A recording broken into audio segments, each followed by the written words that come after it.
สบายดีเด้อทุกคนสบายดีเดียวอ่ะแค่แนวนะวันนี้พวกเขามารีบามูลนะทุกคนนั่งเลยไอ้วันนี้ซามาพากันกินข้าวมีไอเท่จำปาสักมียุทธสารวันมีแจ็คสารวันมีแบงค์เชมีทัชเชมีเบบี้มีแฟนบิ๊กมีเบบี้แฟนบิ๊กป้อมนะกับบิ๊กป้อมวันนี้ซามาจากอเมริกาอันนี้ฝากไม้มาให้เนาะแต่ว่าลืมเอากล้องมาเดี๋ยวโทรศัพท์ถ่าย เดี๋ยวมันงานไป เนี่ยจะเจกับมากับแฟนป่ะบอกได้อายเป็นมาสองคนกินข้าวก็มาฮอดเดือดเลยตอนแรกว่าชิบถ่ายคลิปเนาะแต่ว่าเห็นหยุดมาเด้หยุดมีลายใหม่นะก็เลยถ่ายตาแน่นอนว่าใส่เบิ้งดูบอเบิ้งฮูบนี่ฮูบลูกสาวดิเพลงเดียอันนี้ซื้อน้ำฝนใส่คือบอซักเมียอยู่เวียงเนี่ยซื้อเมียอยู่เวียงอยู่นะ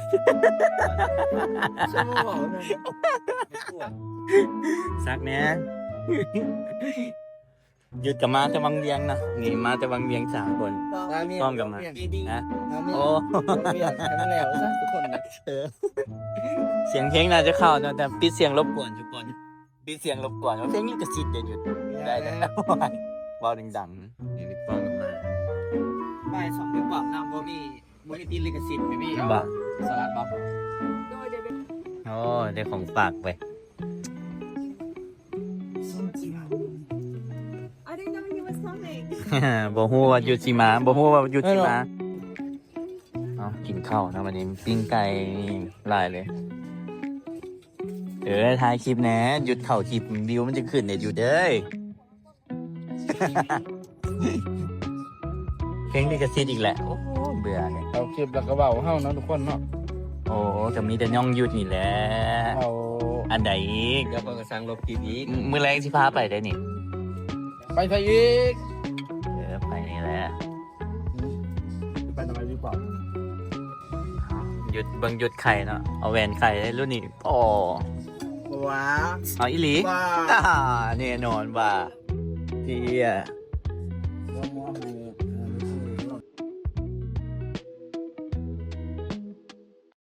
โอ้ตาเจนี่ก็มาเนาะช่วงนี้ก็ตุ้ยขึ้นเลยตาเจนี่โอ้กินข้าวผัดกับข้าวเจ๊ มัน วิวดีเนาะทุกคนเบิ่งตะเวนตก อันนี้เป็นแคมป์ของเลย บอลทีวีเอมีนามาตอนนั้นเนาะมากินข้าว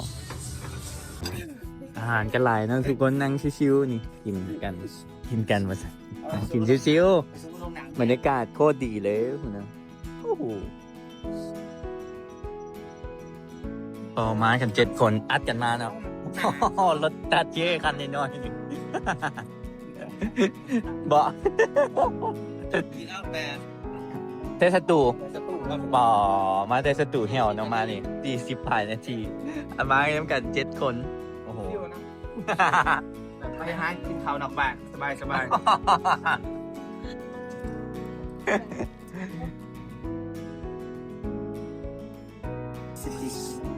มามันดีว่าไอ้กินมากนี่ หยุดมักแน่หยุดมักซีฟู้ดเที่ยวอ่ะ we call taxi driver คำนี้เพื่อไอ้ตู่นะเดี๋ยว ตูฮีโร่อะ จะพาสาวกินมาก โอ้เขาจะดังไฟอีกเลย ผมป่วยแต่ผมยิ่งรับตาแต่มึงรับตา ถือว่าโอเคเลยทุกคนมองนี่นะมันจะห่างจากตัวเมืองมันหน่อยเดียวนะห่างจากกันสีไข่มันหน่อยเดียวนะ เพื่อนวัดปรุงไหมครับไหม คักได้สะอาดดีเป็น เคยมาอยู่ตอนนั้นยังไหวแต่เพิ่งเห็นวัดปรุงไหมงามแล้วเขาอยู่ คักเลยของน้ำสะอาดดีทุกคนรีเวอร์มูน แล้วไม่แพ้ที่เราลงฟ้ามาแบบตรงย่านนี้ข้างหน้า มันมีบอลสาด เนื้อห้ามีบริษัทเลย แบงกับมาแต่วังเวียงเราเป็นยังไงคักบ่ จะมาเรียนประมาณนี้เลย คักบ่แต่วังเวียงเที่ยเขียน เอาคิวไปแล้วเดี๋ยวคิวไป เขียนในพี่บ่ได้ไปเนาะเพราะว่า ปก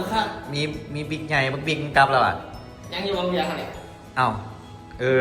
มิสเตอร์จูไอโซกลับก่อนกับพวกโต สุดทางนะแบบโอ้ขันจะไหวเบียร์ของไอ้ฐานซิปแกตกับอันทัมเบอร์อีก2 เบิร์ด แอนโทนีโฟจะไปอยู่แต่ว่ามันรถเต็มเนาะกบกันเลยไม่ได้ไปทุกคนเมื่อยเนี่ยได้เบิ่งอยู่จะเห็นสตอรี่อยู่เด่น งามดีได้บอลลูนขึ้นไงโคตรคักเลย เขาปล่อยแบบปานจ้างเหรอ บอมันคักอีหลีคืนเท่าไหร่นี่ จักมากับผม คืนเท่าไหร่คืนประมาณ10,000 บาทป่ะ ตัวนี้ ประมาณ ขายหัว ประมาณ เลย 300-400ป่อเสียคักว่ะ แบบเต็มเลยนะแบบโคตรขาด บอสตอนแรกหันอ้ายว่าสิน้ำไปบอกไม่ได้ว่าจะขี่รถจักรไปแต่ว่ามันตื่นช่วยนะทุกคนก็เลยบ่ไปแต่เพราะว่ามื้อนี้ต้องมากินข้าวกับวันนี้ฟ้าเลยก็เลย มีนัดก็เลยไม่ได้ไปขี่รถจักร จนขาดนะเริ่มใหม่เองขาดพากันมวนอาณากินที่เก็บสุดใจเป็นใจ เสียงไปโอ้คักถือว่าคักเนาะทุกคนเสียดายเอาไว้ไม่น่าเดี๋ยวทีมงานนัดกันไปไหมวิวคักเด้อวิวคักแต่เพลงลิขสิทธิ์เนาะก็ต้องเมาดังๆทุกคนแล้วก็ตัดเสียงรบกวนออก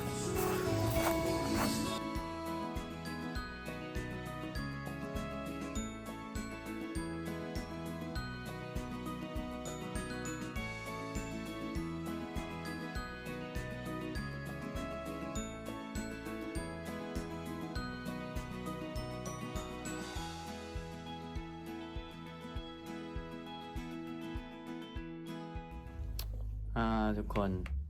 กบขี่รถจักรไปเนาะจอดไปบ้านเมียไอโซบ้านมิ้นเนาะแล้วก็ไปกับไอเท่ไปครับวันนี้ก็กลับมาสตูไอเท่ทุกคนมาเฮ็ดเพลงเนาะเพลงใหม่นี่อยู่นี่กลับมาเฮ็ดเพลงใหม่อันนี้ก็ขอบโอ้ยกินเบียร์เนาะมันกินเย็นแล้วมันชี้แหมคอเลยทุกคนนี่ก็ขอบใจเอวานิซ่ามันมีของฝากให้อันนี้เป็นน้ำหอมเนาะวิสกี้เมนแล้วก็ขอบใจเอแอนเนาะเอแอนนี่เราหากระกับเนาะแล้วก็สปอนเซอร์อันนี้ใหม่ทุกคนดีใจใหม่เพราะว่ากบ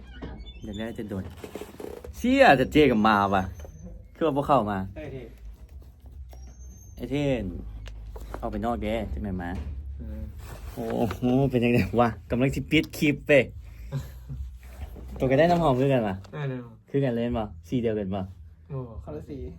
ไผ่มาส่ง ใช่ฮอตดองเลย ไผ่มาส่งตัวมาส่งมึงอยู่ดอกเครื่องตีพอดีอยู่สารวันสิกลับเนี่ย โอ้ใหม่วะ